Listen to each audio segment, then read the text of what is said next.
The holidays are a time for celebration, family, and of course, plenty of food. But when the party's over, what happens to all those leftovers? Every year, millions of pounds of holiday meals end up in the trash, creating a massive food waste problem that impacts our wallets and the planet. We're tackling the Holiday Food Waste Challenge head-on with Joel Kolstad from WM and Chef Martha Gamboa from Bookstore Bar and Cafe. Thank you both for being here. Thanks for having us. Thanks for having us. Joel, I want to start with you. Why does reducing food waste matter?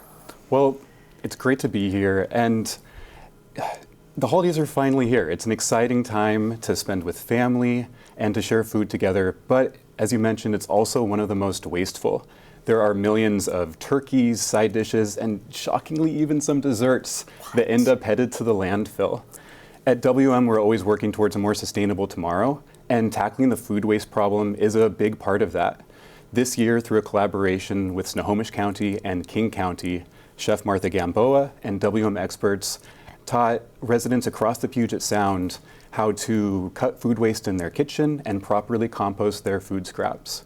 The average American family wastes $3,000 worth of uneaten food each year. Wow. So reducing that food waste saves families money, and especially when it comes to the holidays, having a little extra spending cash is always a good thing. Definitely. And Chef, you're committed, I understand, to waste-free cooking. Tell me why. Well, I'm committed. Thanks for having us. I have been practicing over 15 years as a professional chef, and just looking at all of the holiday food that goes to waste is really touching, because a lot of people have food that they haven't been able to eat. And during the holidays, I really like to remake food, and we are working on making these beautiful turkey sliders, and then as well as the potato tacos, which is some of the food that kind of goes to waste. So for dinner rolls, as one of the items that a lot of people order or get too much of during the holidays, you use the leftover turkey. We have some cranberry sauce, some cheesecake. A lot of people do cheesecakes, and so using the leftover cream cheese that's left over, you can make a really good sauce to go with these sliders. I never would have thought of that.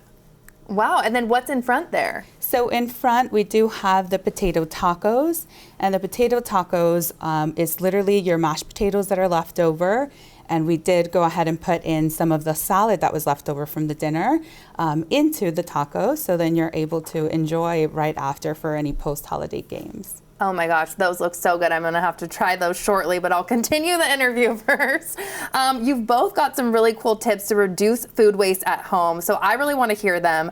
I'm starting with you, Chef. Bring or provide storage containers. Tell me about this tip.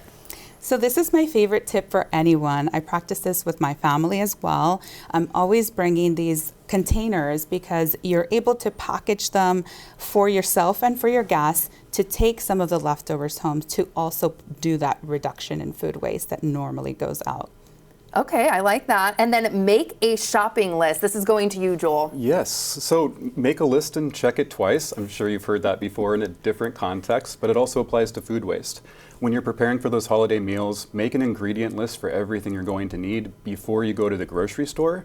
It's an easy way to save money and cut down on food waste by not buying things you're not going to need, and it makes it a little bit easier when you're at the store to not head down an aisle for something you really don't need. Yeah, that's me when I'm hungry and I'm just shopping and I know better. Okay, get creative. I love this, Chef. You say use ingredients across multiple dishes. So give me an example of how you're doing this. So with every ingredient that we have in the kitchen and while cooking, you want to use your ingredients more than twice. So whatever you have left over in your kitchen, whatever you have lying around, you want to make sure you find a use for it before you toss it. The other thing I tell people is that in some of the things that get left over is your overripe berries, your apples, your pears that you use during the holidays. Bring it over to use for your muffins, your breads, and pancakes in the morning. Who doesn't like pancakes? We also can make corn stock, and because you have leftover cob from your dinner. You can use your leftover parsley that you have, your celery, put those things in, and once you find nothing else, go ahead and blend those things out and make good plant food. So you're also using that. Oh, so many ideas. Thank you for all of those tips. And Joel, let's talk about composting now. Is there a correct way to do it? And I know you have a little prop there. Yes. So at our WM Scrap Happy Kitchen events, our #1 goal is educating about reducing food waste. But for those food scraps that do actually need to be thrown away and you can't reuse, composting is the best option. And luckily, it's really easy to do at home. When you're preparing for that holiday meal, you can put your food scraps into a small food scrap container like this one. A juice pitcher that has a lid, you can normally find them at Goodwill, works great for that as well. And you can store that on your kitchen countertop or even in your freezer to take away any risk of smells, and then take it out to your curbside food and yard waste cart to be disposed of when you're all done with it. That's So awesome. keeps Tell it me easy. more too about the Scrap Happy events. What are these events? Yes, so the WM Scrap Happy Kitchen series included 6 events across King County and Snohomish County. At those events, Chef Martha Gamboa and our WM experts helped educate around reducing food waste. Right, and some of the recipes that we started out doing was, for example, starting out with a corn on the cob and then bringing down the corn and making, we had Mexican street corn. And so a lot of the times the cobs go to waste, and one of the things I was out there teaching people is that you can utilize that cob to make that corn stock. And so you can use your leftover parsley, your celery, throw in a little bit of onion, garlic, whatever you'd like, and it just gives great flavor, great taste.